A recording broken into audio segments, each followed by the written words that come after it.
a lot of questions are going to be answered in this first pick and ban. What are the priorities going to be? Mages in the bot lane. A lot of meta questions on our mind, as well as what the compositions are going to look like as we go to picks and bans. Bard already banned away. Camille banned away. Two premier support options. I know we both feel like the Camille is super oppressive, but seeing the rest of the bans rounded out as well. Yeah, I mean, so do all the players, because Camille's most played support of the whole tournament so far, too. And I feel like she's going to get a lot of bans in the hands of very good support players, like we just saw, can be devastating everywhere across the map. But with a lot of that focus in jungle as well, and double banning here with the Vi and Jarvan bans from G2 targeting Tian, it does leave open the Varus there for JackeyLove from the bottom side. And people have still really liked the Varus, even with all the nerfs. I feel like the balance team has tried to nerf Varus like 600 times. They're always trying to thread this needle, like where we're like, we swear there are multiple viable builds, and always there's one that's a little bit more powerful. This time they've both been kind of nerfed, a little bit adjusted, but we'll see what the angle is here for JackeyLove or ZUIAN. I mean, you can still take the Varus top, although that was one of the big hits. They took down the early attack speed. Yeah, definitely could be a flex there, but they walk into the Rumble as well. So Rumble opens up a lot of things. Rumble Yone comps are kind of my favorite combinations, but let's see where G2 decide to go with this one early on. With their double bans of the Vi and the Jarvan, does put a little bit more emphasis on jungle pool for the AD carry jungles, but they're trying to show Ashe Seraphine already. This is something that is not new in the meta at all. This was like everybody across the world just been spamming the Ashe Seraphine Rumble compositions. Lots of CC, really, really good team fighting.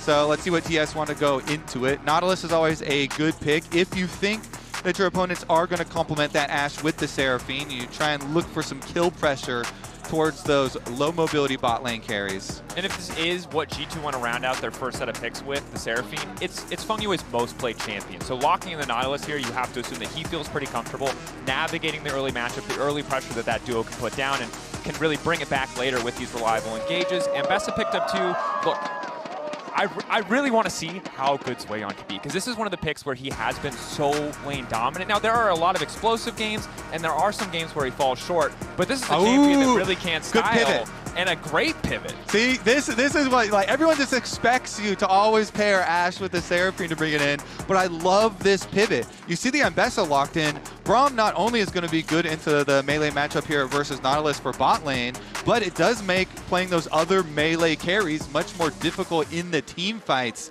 I do like this pivot from G2. Bring that Braum out. Gives you a lot as far as your front line and as far as your team fighting does go here to make you a lot more tanky and rounded out.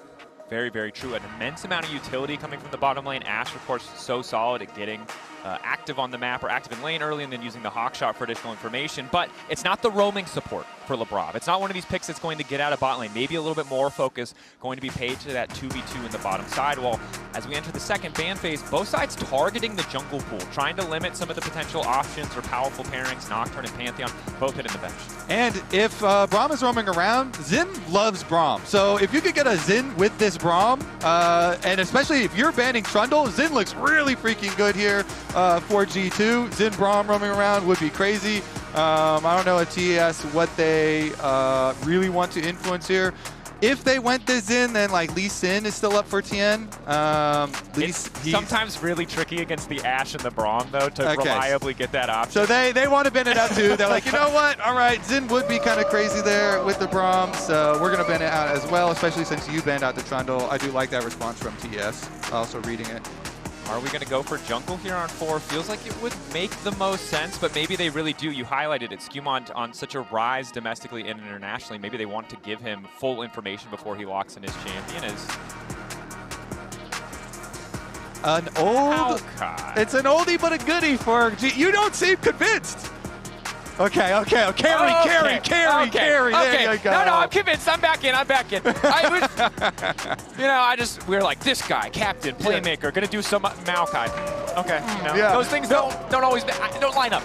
But the Olaf, he was already playing Olaf, and Olaf got more damage to jungle monsters on the patch as well. So will clear even faster. And as far as, pairing up with the Braum, Olaf would also greatly benefit from that extra CC. You can try and jump to him as well, help him in his endeavors in diving towards the enemy team. And if your bottom lane is a Freljord bottom lane, they bring lots of CC for you. So, all right, let's see if that Olaf does get to eat up the Varus, because again, okay, well, TES, are they still going to go another low mobility carry here? If they go with the Cassio, which everybody has super highly prioritized, very strong on the patch, but Olaf, it's another champion that Olaf can just run straight at, and you can pop your ultimate. You don't even really have to do the backstep shenanigans that everybody else has to do, but we'll see if they can actually pull it off. Cassio here.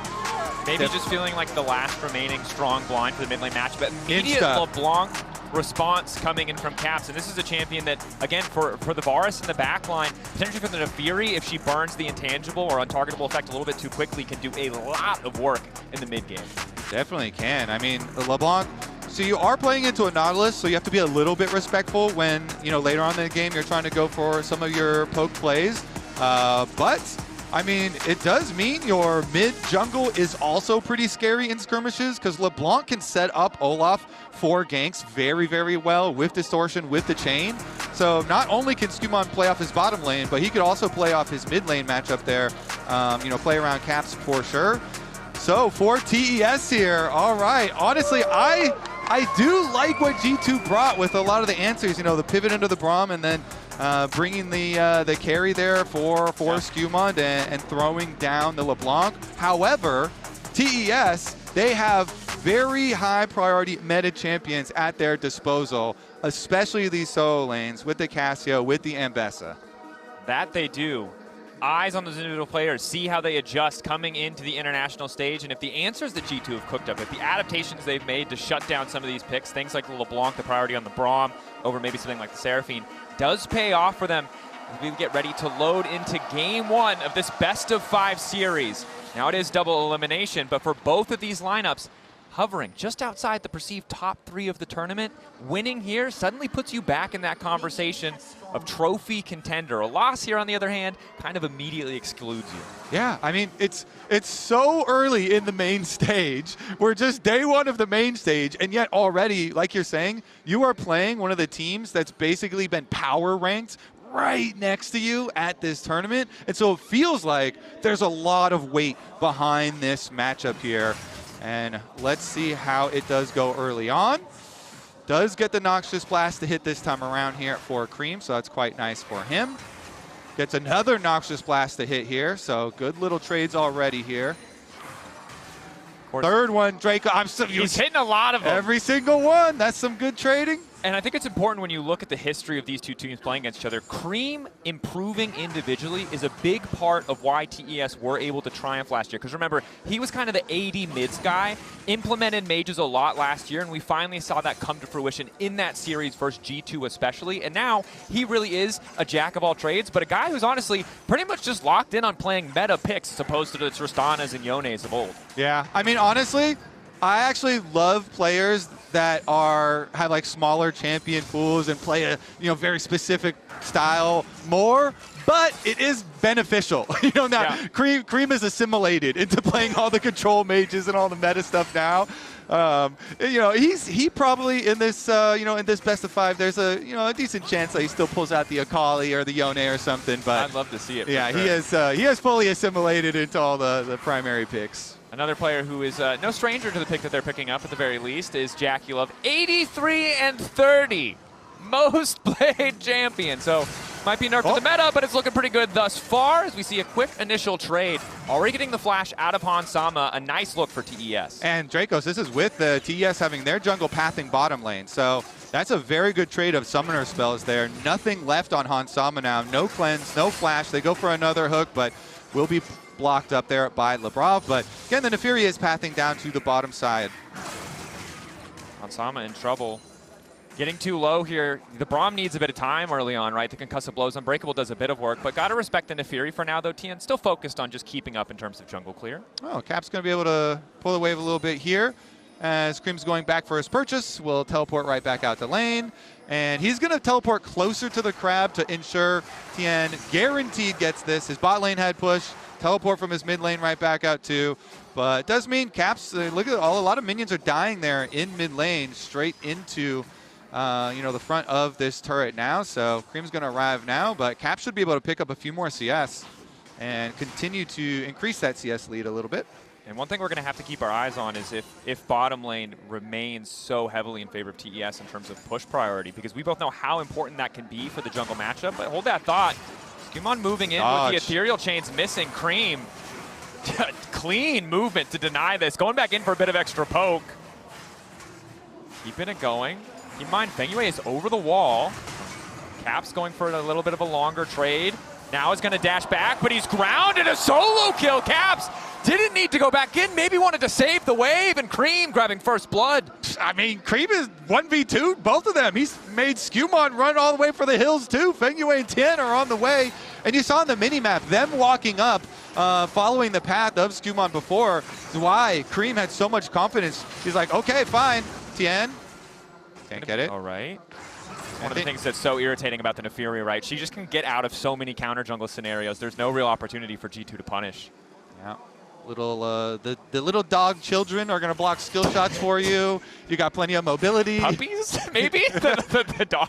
Dog children. Dog children. Dog children. Yes, the dog children. Yes, fair enough. Fair enough. Fair enough. So many friends that have pets, and they're like, no, my dog is my child. That is actually apt. That is apt. But here, look at the mini-map. Caps over to the other side, and he goes straight back, and Creme is already in position. Creme was already positioning like, yeah, you're going to try and go back to your tower? No, sir. I'm just going to lay down the miasma right here. And so Caps can't flash. Really well done by Creme.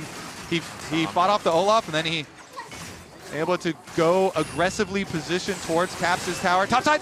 BrokenBlade dropping the equalizer. Public execution does connect onto SkewMond. ZUIAN just out of there. He's able to retreat. Tian waiting over the wall as well. G2 not able to get more out of that play. Do get the flash, but it's traded 1-for-1. ZUIAN still able to walk back into lane and pick up the wave. And Kobe, it's looking a little rough here. That's the first big play. The second big play, it feels like G2 have gone for, and both times they haven't been able to convert it into a greater advantage. Yeah, I mean, it's one of those priority meta champions we're highlighting here for Creme. And him playing so well on it. He was very confident. His movement all leading up to that play too. Dodging a lot of skill shots. So good play from him starting out is definitely does bode well for TS, but it's still very early in the game. A lot left to be played. So is just going to mean that the Cassio is on good footing.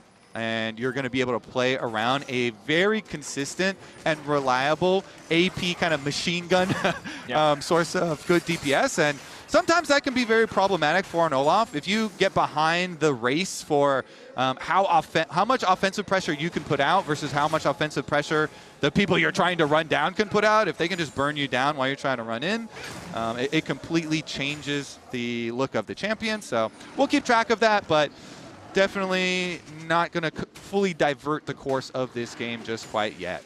No, definitely not. Of course, JackeyLove, though, is opting to go for lethality there, so we'll try to poke, maybe hoping to get a little bit of control of mid lane later when he does rotate up. And it is going to be annoying for the side of G2 to deal with. It might force that all-in commitment a little bit sooner than they'd like for fear of just getting poked down. But Creme, this is such a nice spot to be in as the Cassio. You have the Catalyst, you're stacking the tier, you're so tanky, you're so hard to force out of this lane. And look at this, continual play from Tian and fengyue around mid lane. Constantly, whenever you get your support reset, immediately go mid, link up with jungle again. If you constantly back up Creme, good sidestep, then he can do this.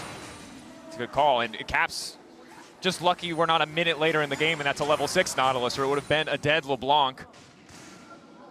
100% agree. And if you constantly have vision around you with these control wards and clearing out the G2 vision, it allows the Cassio to just stand and fight her grounds. LeBlanc's going to try and intimidate you, right? Yeah. Scary, I'm distortioning in, going for a trade. But if you can stand and fight your ground and he's hitting all of his Noxious Blast, then you can get really good trades, and your miasma is so good at punishing the LeBlanc when she's trying to exit. As long as you have the security. And look at that, they put double control wards. This is the vision that we're talking about around mid lane to make sure Creme can continue to play so aggressively. Yeah, he even gets the one up around Raptors as well.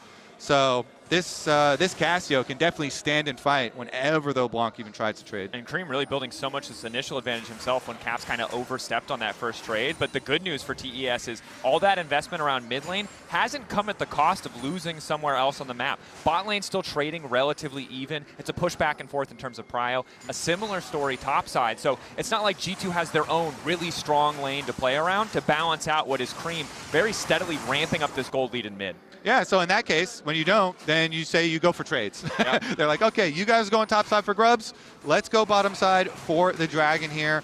Caps is going to get one of those control wards around mid down. That's going to be very beneficial for his continued trades. And they're going to take the dragon. It is going to mean Tian helps with the top side. They interrupt the recall here. BrokenBlade does cancel his for now. Does ZUIAN also check the brush? Yes, sir. He knows. Obviously, you've got decent information. A ward was dropped over the wall as SkewMond was starting the dragon, so you feel pretty confident that BrokenBlade is on the weak side and is not going to have any support. Yeah, and he has no teleport either, so that extra minion wave, those two interrupted recalls mean more minions dying to the tower up there as bot side. Not able to get anything else. Hansama stepping forward with his focus. JackeyLove just continuing to poke, and SkewMond is in the area, might be going for the 3v3. Nice ulti from LeBlanc to look for the disengage. fengyue now caught out, should just get cut down. Ulti still going, connecting onto JackeyLove. SkewMond grabbing the double. That is an overreach from TES for sure, man. They had just seen, G2 trying to make their play and they're kiting back. And then fengyue tries to force so heavily, again, into the Freljord bottom lane. They can punish with so much CC. Nice turn from G2, and they get not one, but 2 kills into SkewMond's Olaf, which they want to carry this comp. Oh, he's still here, so he walks right back around. Really good ult there from Labrov. Locks them up. They immediately use the passive stun as well to make sure that one hits. And then they nail Jackie. And Jackie doesn't use his flash, so. Doesn't use flash, doesn't have cleanse. Well, he has the TP to be more active on the map. That is the price. When the play starts to turn bad, there's really no way to escape, and it's the strength of the Braum you highlighted in draft, right? If you pick a bad fight or it starts to go wrong, that concussive blows, that Braum passive, just makes it feel impossible to escape, on top of the fact that you have an Ashe slowing you down. Yeah, especially with the level 6 there for Labrov. Really nice for him. Boom, hits the ult while he's getting hooked in. Then they immediately get the follow-up stun. That just looked so easy there to turn from G2. And let's see. I mean, that just slingshot SkewMond. All of a sudden, you're feeling a little worried there, Dracos, but he got so accelerated. He one-shot, he insta-bought his Hex Tech right after that experimental Hex Plate. And that is the go button. Now you are supremely turbo as soon as you pop your ultimate. So we'll see what the Olaf can do from here. Definitely an excellent position to be in. We talked about it before, but the Olaf, when he's ahead of the curve, can ignore so much of the front line, walk past, get right on top of players like JackeyLove or Creme. Of course, Creme has a nice little lead of his own, but this is a good position for G2, getting one of the most volatile matchups they have, or members they have active on the map. Is an exhaust, an arrow, a flash from JackeyLove, holding it in the previous play. Does trade his ulti for ulti on top of the flash and exhaust from Labrov from the Summoner's Spellbook. See, people can change, He learned from the previous way. Like, not going to flash the other one, I'll flash this one. So he does live for now. SkewMond's still staying in the bottom area. Tian deciding he's going to go on the top side and sit up there, but not able to accomplish very much. And now that the Varus has no flash, okay, now Tian, double daggers connecting, ulti there, additional AD, just zoning BrokenBlade away. BrokenBlade without the flash, pretty devastating, especially as ZUIAN has his ulti up and available. So once again, forced away. Again, denied another wave. And look at that top lane CS difference just starting to become astronomical. Yeah, very true. Rumble going to be fairly far behind. We saw earlier how ZUIAN and Tian interrupted 2 recalls from BrokenBlade. He lost extra CS because of that, trying to get back. And now no flash on him. However, if you are looking at the other side of the map, not only did they get Jackie's flash, look at those wards. They also were able to leave behind 3 wards through the red quadrant of TES's jungle, and that is going to help G2 in setting up for the next consecutive dragons here. 1 minute on that next dragon. They can have a very clear game plan of trying to stack these dragons with their Ashe Braum on bottom side and SkewMond being in a very comfortable position in the game. they can look to focus away from BrokenBlade and just say, I'm sorry, buddy. Your pain will probably continue. We're going to stack dragons. Just hold on. Just survive. We can maybe Rumble ult some waves. There you go. Ult some waves and... It's called the equalizer because it helps you get the CS back, not because it, you know, not doing anything else right now, and that's just going to be okay. Well, we'll see if you know, ZUIAN ends up teleporting to the dragon fight and ends up being a determining factor there. Then it could be fairly problematic, but we'll see how this next one actually does go down because it's only 18 seconds, and a lot of teams too, dragon number 2 is not where they really draw their line in the sand. Very true. So there's not a super amount of pressure on TES. Dragon number 3 is usually where you really do hard focus it. And since Tian's already seen on a ward walking topside, Caps trying to clear this wave was sent topside because he has access to the teleport, but is it going to cost him his life? Public execution flashed away from him. Arrow going a little bit wide. That's the fake one! That's the clone! He gets tricky, but it just doesn't matter. They cover their bases. TES with a flawless dive. Yeah, there's 25 more gold over there, buddy. Like, get them both! They do get them both. They make the dive on top side. TS make the call. Yeah, second dragon, we don't care about that one either. We're going to get more and more and more and more gold on ZUIAN Ambessa here, who he is technically not a rookie because he did play, you know, like 9 games for IG in Tier 1. However, he hasn't played international games at Riot Internationals and is so young. I've been incredibly impressed with you know, his potential. He really does play to carry games, to be a win condition. And, you know, with 369 stepping down and stepping away, it really was big shoes to fill. And so they're putting a lot of focus and a lot of faith in him on the international stage. This is something that people were citing when they're looking at this brand of TES, bringing 2 very young players with both him and fengyue onto the international stage. And he is the one with the large gold lead. Of course, Creme did really well for himself early on too. But when we look at the coin-based gold grind, we can see the tower plates very heavily in ZUIAN's favor, as well as the kills, making up that 1,000 gold difference. A little bit extra there in terms of CS as well. So sitting pretty comfortable in this game, punishing G2 for trying to get a little bit creative on their lane assignments with lack of access to that TP from BrokenBlade. But G2 still trying to show a bit of force here as they push out the mid lane, commit SkewMond to the area. Remember, he is kind of the one big strong point for the team, as BrokenBlade using the equalizer as predicted, just to keep waves a bit cleared out. Meanwhile, G2, oh yeah, a little dangerous there. They do pull the Rift Herald, but decide to back off as it is soft contested. And remember, the teleport is still available for ZUIAN. Nice dodge from Jackie. Forward from Labrov, looking to lock up JackeyLove. Rue not going to connect. Now Tian's debating if he can follow up. Good hold from on his flash this time around from Jackie. Nice little dodge from him. You know, does have the Ghost Blade, does have the Boots of Swiftness, so he becomes pretty hard to hit once you get all that extra move speed for the Varus. And it allows you to save your summoner spells for key fights. Again, usually it's dragon number 3, where the team that opted for topside play and opted for gold is going to come to break your dragon stacking. And that's what we kind of expect from TES. TES. Oh, they're wrapping around. To grab the Herald, lock up onto Caps. Nothing he can do to dodge this one. Follow-up hook is there. Creme gonna look to lay down the miasma just in time. Caps walking out all deep, but he's still taking dash back for the last. Twin Fang will drop him down where he stands. SkewMond forced to respond, and G2 in shambles. So nicely done here. fengyue, point and click on the LeBlanc with the ulti. Follow it up with the CC combo right into the miasma again from Creme.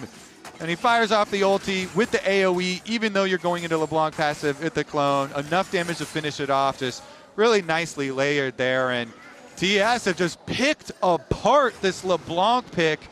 The end of the draft there, Dracos, that they tried to go with. And Creme, I mean, he almost has as much of a gold lead individually as ZUIAN does. So Cassio is going to be a turbo carry to play around for TES. And this bodes very well for their dragon number 3 fight. Definitely does. Solo lanes really taking over here. Well set up both by fengyue and Tian in so many of those like key moments, early plays, that topside gank, making sure that BrokenBlade or Caps even when he did show his face in the topside could not play the game, could not sit comfortably, and it's absolutely paying off. 2,500 gold lead across the team. Yeah, 100% agree. Like they've really been in the right place at the right time. Each of these Tian and fengyue roams, the first one around mid, even though they didn't get to hit Caps, because they're there, it cut off the other area for escape for Caps and allowed Creme to do what he did. Now Caps is... Oh, Caps locked up, public execution about to get cut down to solo bolo! Okay, Dracos. I'm starting to feel sorry for you now. Caps is just getting obliterated! This LeBlanc! It's not even a like, now you see me, now you don't type of mage. It's like, you never even saw. Yeah, you never saw. There's no one showing up just for this deleted. particular magic show. This is not a very popular magician. 0-4-0, arrow going wide. SkewMond waiting around, but it feels like G2 are grasping at straws a bit, just trying to do what they can with this Ashe arrow to force some kind of play. Yeah. And keep in mind, ZUIAN is still in the top lane, still pushing, threatening plates. G2 trying to force advantage, but Creme just walked forward. SkewMond forced to retreat. Nice stand behind me to the minion from Labrov to get away from the Varus ulti. I mean, that Herald is just going to take out mid. They get the dragon. This is just straight objectives by the book, Dracos. Going to be able to get your mid lane priority, get your dragon, put a stop to their stacking. 3,500 gold lead for TES. Extremely fed solo lane carries. Now G2 trying to make something happen though. Get something, hoping to catch out Creme. Ulti from Labrov catches out fengyue, who's immediately going to hook out. Paired with the equalizer, but not really getting much. Yeah, I mean, they get one flash off the Cassio. fengyue also had the flash, I guess, so that's two plus the heal. So you do get a little bit as far as summoner spells with the teleport also being used. Level 15. Might be able to 2v1. 6 seconds until his ulti's available. Olaf's coming too, though. Started. Don't think he can 3v1. Getting burned down. Ulti going to turn back. Big damage coming in. Labrov with the locket. Flash away. Back into enemy tower. Will still get the 1-for-1. Yeah, ZUIAN barely gets it there. Does get the support kill for himself at the very least. 3 members invested from G2 to the bottom lane, but Jackie's pushing mid. BrokenBlade will at least finish up the rest of this tower. Does he get caught though, trying to escape? There's a control ward in the second brush, so he's teleporting. Yeah. He's out. Manages to get away. G2 at least getting something. A bit of gold back here as Labrov did his best to survive. Very close to making it away. Hansama matched up against JackeyLove. A bit frustrating for him as the Varus poke is just so hard to manage, so hard to deal with. And you can see the solo laners just wildly far behind. 2-level discrepancy between Creme and Caps. And here, ZUIAN maybe overconfident, but you could see why. Yeah, and it was just Labrov waiting there up on the fog of war on that little corner of the wall so that ZUIAN could not see. Nice ult from ZUIAN though to the other side. And then since Labrov had put up his unbreakable to the other direction, he had barely gotten enough on the other side. And G2's like, okay, we'll take it. He did get one counter kill, but at least we got our shutdown. We got our kill on the Ambessa, so that was necessary. BrokenBlade walking in here. JackeyLove marked by the equalizer. But that's it. There's no immediate follow-up. Yeah, with his Boots of Swiftness and again a Ghostblade active, he is able to walk it out. He does. Let's see about this though. They actually are just getting mid priority for this. So I mean, yeah, you got a little bit of damage done, but that is a whole tower gone in mid lane. And G2, dizzy. Remember, coming into this series, these teams across almost every single tier list were adjacent. But in this game, it has really been TES a step just about ahead a step just about every single minute of the game. And to me, it is a lot about how TES, they did not flinch. They read G2's creativeness and they're like, okay, fine. You want to get, fancy and pick a LeBlanc? Then we're going to have Tian and fengyue be roaming towards around mid, keep the vision around mid. Creme, very confident play, had been able to dodge a lot and outplay a lot in the early stages. And having him be such like an anchor for this TS team, and then being very confident in their play, playing into this G2 setup that they've got here, has really rewarded them. But let's see about this time around, because G2 are chipping. They're cutting down on that gold lead, okay? So they've cut down a couple areas, and now being able to split push, Caps should finish off the top tower. They've got controllers here, leading up to the Baron. Vision control does look good for them. That it does. JackeyLove trying to land a bit of poke here. Yes, fight to regain some control around the pit. And poked, but generally unfazed. Pretty confident with his team's positioning around this objective. Cap's going to be spotted on vision as well. Root does land. SkewMond ready to go over the wall. Tian already burning his defensive cooldowns, but just a bit of poke, and unfortunately Caps gets poked more. And all this time, again, more split pushing. fengyue, more and more. This Ambessa is actually just going to 1v9, I feel like. I mean, yeah, it's pretty easy to get that feeling when you see this giant gold on the champion. Yeah. And ever since this champion was released, I think it only makes highlight reels of like 1v9ing people. And the unfortunate reality is, I had the absolute, well, displeasure of rewatching TES smash G2 last year. And let me tell you, the nameplate was different in the top lane. It was 369. But I've seen this game before, Kobe. LPL Ambessa trampling over the LEC first seed. Now, the difference, I think, is SkewMond can be this late-game insurance, right? We've seen it from Doran when he plays this pick top lane. If you get to 3 items, if the enemy team mispositions once, that's really all it takes for Olaf to just tear through the enemy lineup. But thus far, TES have been so diligent on always trading even, or more consistently trading up, getting that extra tower, having Ambessa on a side lane. So it's hard to see a path where TES are going to make that mistake, are going to fumble a bit and give away for SkewMond to play a fight. And Jackie has Spell Shield on top of all this move speed that we keep on highlighting for him here for the Varus too. And if you're full sending over there, wait a second, they're going to teleport in. We're going to start this pretty early. 5v5. Arrow connects in the brush. TES don't have vision, but the comment enough to tell them they have to be careful. Okay. How big of a factor will this Braum be in the team fight? How much can Labrov lock up? Good question. Stepping very far forward, keeping our eyes on ZUIAN. Most fed member of the team alongside Creme.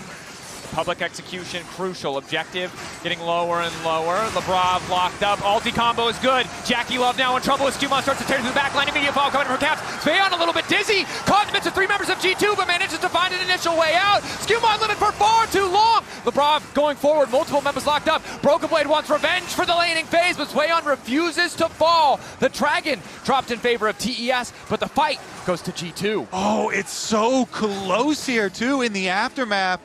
2 for 1 on kills, and we did kind of see the clash between the Olaf dive and the DPS of the Cassio. Here it is. They start out on the Braum really early. Rumble ultimate plus Ashe arrow plus Braum ultimate, all on JackeyLove, and the Olaf immediately runs turbo for him. So him and Caps do burst it, and then SkewMond also uses his flash, but then as Tian comes to help add the extra DPS, and you see that Cassiopeia ultimate stunning Caps as LeBlanc tried to come in to again help out with the dive from Olaf. Creme saw him out of the corner of his eye. He hits the Cassio ult. He stops the LeBlanc damage, and they had enough themselves to take down the Olaf. So G2 do get +1 on kills, but as you said, a Mountain Dragon, another Mountain Dragon here for TES acquired. Still holding on to that gold lead. And I think that fight could have been a lot worse for G2. It looked like to me fengyue did ult SkewMond on accident when he and Caps were stacked on top of each other, or it might have been ZUIAN finishing off the LeBlanc before he would inevitably be able to go back in and get a bit more damage down. It's not easy for G2 to find these fights, to find these angles. They found one, but unfortunately because they don't win the 50-50, they can't really guarantee that TES are forced to show up to the next Drake, to give them a fight on their terms, let alone survive the next 3 minutes here as TES with this Cassio can obliterate Baron if they're ever left unattended, and ZUIAN still with the TP available can just keep pushing bot lane if they want to go for the attempt. Yeah, ZUIAN 17 now, and in the side lanes will constantly be having this pressure versus BrokenBlade. However, still going to see the split push top from Caps and going to allow them the extra side wave there. Little bit of vision from him around the Baron from the top side to allow an area to approach for G2. That is incredibly important because face checking towards the Nautilus is fairly difficult. They need Labrov in order to do that, in order to retake the vision. And here he comes. Nice little position there. SkewMond waits for the extra safety so Labrov has someone to jump to when they're trying to check that vision. Yeah, hawk shot. Such a nice tool, nice bit of utility to have, especially if Labrov has to be careful of walking face first in, as you highlighted. But again, just credit to ZUIAN. We've been singing his praises all game, but remind, this is his first international stage game. This is his first big tournament, right? And I think that ultimately, having this kind of performance in your first game is literally the best thing you could possibly hope for. a dream debut, I think it's safe to say. Well, we'll see about that if he can carry the next team fight, because everybody's going to be looking at you. True. Hey, you're super fed Ambessa. Can you actually carry a team fight for us? He does have the side lane priority, and that is still looking good. Extra money here. Yep. 2 turret plates knocked off. Big chunks out of BrokenBlade's health bar. The Eclipse shield enough to stop any follow-up. He's just going to go for the dive. SkewMond's on the way, but he might be a little bit too late. ZUIAN, nice backstep, dashing out with the rebuttal. TP away, knowing that they have no CC, but so damn close to going down. Okay, so he trades his teleport for the flash of BrokenBlade by going in for that play. Now his team also, they were kind of pushing up mid instead. Didn't really get to retake the vision around Baron. I was thinking maybe they would go take care of those control wards that G2 did leave behind. But I think he might have made that call on his own. That didn't feel like a more concerted TES wide effort, which you respected. I mean, if he was on his lonesome, BrokenBlade didn't have flash, probably would have been able to find the kill. Losing the TP is a bit rough, though. It doesn't mean he can just push for free on a side lane, as BrokenBlade does have a TP, will be able to join the fight that much easier. Ooh, and Death's Dance does a lot for the Olaf survivability, as Labrov takes a little bit of chip damage, but teleport arrival. EP in. But now it's going to be BrokenBlade dropping down in the meantime. Cap's trying to step forward and poke, but BrokenBlade just isolated, no flash. His TP just not doing anything in that exchange. Yeah, I mean, that was the TP arrival I was looking at, and that TP sucked. He had a welcoming party, welcome him to Fountain again. Now they're going to be able to push on bot side. I mean, that opens up the map completely, Dracos. And so much of what we wanted to set up, talking about the next Drake fight, just falls through based on the side lane discrepancy here. Again, the initial play, burning the flash in exchange for TP. The second play, getting a TP for free on top of the kill. Now a tower to follow. So G2 realistically can do nothing to stop this Drake. They're not even going to be able to get in range to try for a 50-50. I kind of want to even do a replay of the pan the camera over to see what the wait a second. Okay. What the choice was there, because that just cost them so much. Dragon number 3, the whole bottom side rest of the tower. It really does make the map a lot more difficult to play. G2 holding on to what little Baron control they can, but you're completely right. Hansama still just trying to push midway back to an even state. Looks like team might be giving him some Raptors just to help him get closer to that Infinity Edge. It is also props to TS, because they were diligent in keeping up their vision through this blue quadrant of the jungle. They had kept this jungle warded, for several minutes straight, being able to play off of, push hard on that, long lane down there, keep the vision under their control, and they're rewarded in the end. Attention to detail, really paying off, and now we've got some dangerous moments here for G2, but they're going to look to get a little aggressive. Just poking, threatening, want to force their way in. Platform Labrov, immediate exhaust coming in, but JackeyLove with a casual sidestep as Caps tries to commit as well. Arrow connects onto JackeyLove. Tian waiting in the backside. Labrov already down. ZUIAN hasn't even arrived to the fight. SkewMond wants to make a difference. He'll get through Jackie, but I don't know if it's enough to keep him alive. In the midst of 4, he will finally fall. G2 desperate. The ulti from Tian is there. Hansama with nowhere left to run. TES poised to take the Baron. Oh, swing and a miss from G2. Wait, fengyue into the wall. Oh, he just reads him. Sees the snapback coming, picks him off. My God. ZUIAN able to find the Magician once again, takes down Caps as TES take down the Baron.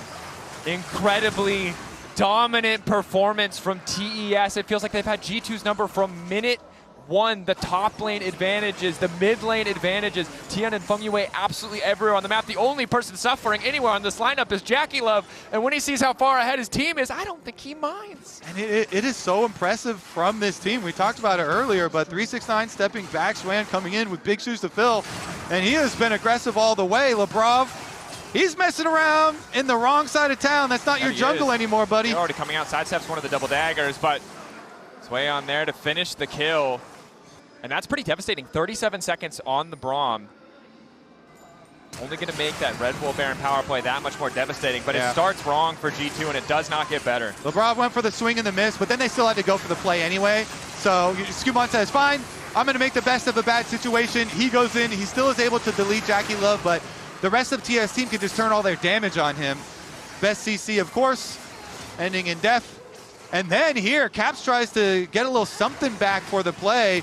to pick on the Nautilus. And yeah, he could dodge the Nautilus hook, but he's not dodging ZUIAN. ZUIAN knows you're popping right back over that wall. Nice job from him. He knows where that distortion came from. He knows where you're forced to go back to, and at this point, G2 forced back to their base as TES breaking open mid lane. Creme and Tian for now uncontested. G2 on the ropes here in game one. But an arrow forces a flash from Creme. Will at least allow them to defend their mid lane inhibitor for now. Labrov continuing to step up. Knows that some risks are needed if they're going to come back in this one.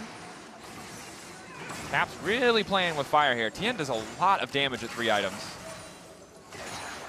Yeah, a lot of these TS members are looking very scary. So G2, what can they do? At these moments, you kind of just have to full send one lane.